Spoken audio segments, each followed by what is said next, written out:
Laing arrest warrant na sa bato kang Pastor Quiboloy para sa kasong qualified human trafficking ang gi-issue sa Pasig City Court. Sumala sa NBI Region 11 ang maong kaso, walay piyansa. Ano report ni John D. Esteban? Huwebes, April 11, gimando na sa Pasig City Court ang pagdakop kang Pastor Quiboloy ug sa lima ka co-accused niini nga mao gihapon ang iyang mga personal assistants nga sila Jacqueline Roy, Crescente Canada, Pauline Canada, Ingrid Canada ug Sylvia Simanes. Kini human gidinay ni RTC Branch 159 Acting Presiding Judge Reynelda Estacio Montesa ang motion sa kampo ni Quiboloy nga isuspende ang pag-issue og warrant of arrest sa kasong qualified human trafficking. Nakalatid sa order, wala matutpay basihan ang maong motion aron suspendihon ang proceedings sa petisyon nga i-review kini sa Department of Justice kay dili kini grounds base sa Section 11, Rule 116 sa Rules on Criminal Procedure. Sa interview sa GMA Regional TV1 Mindanao kang National Bureau of Investigation Region 11, Regional Director Attorney Arcelito Albao, wala pa daw sila'y nadawat nga formal order gikan sa korte sa Pasig.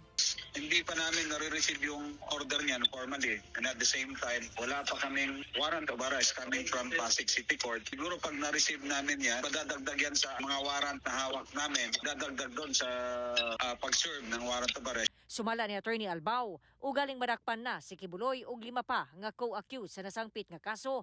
Kinahanglan sila dalhon sa Pasig City. They will be arrested. Antayin natin yung order ng court kung saan sila because only the Pasig City Court saan sila i-detain. They will be transported and reported to Pasig City Court to inform the court that they're already under custody of the Law Enforcement Agency so that the court can acquire jurisdiction and will proceed to trial. Sumala ni Attorney Albao, ang kasong qualified human trafficking walay piyansa. Under the law, it's recommended no bail. No? While the case is ongoing, there's no bail recommended for the crime charge. Gawas sa maong kaso, daan nasab nagpagawas og arrest warrant para sa child abuse case ang Davao City Court.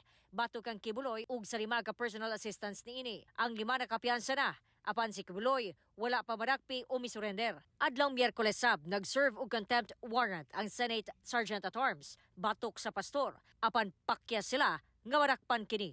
Samtang si Police Regional Office 11 Regional Director, Police Brigadier General Alden Delvo, mingon nga pwede arestuhon si Quiboloy pinaagi sa citizen's arrest. Apan, he has 19 firearms with him. So it's up to you if you will effect a citizen's arrest against him. So might as well call the cops to effect that arrest if you have information on the whereabouts of Pastor Quiboloy. hangtod karon blanco pa ang otoridad kung asa si Quiboloy ug mga kaubanan nini. Kauban si Jojo Solarte sa kamera, ako si John D.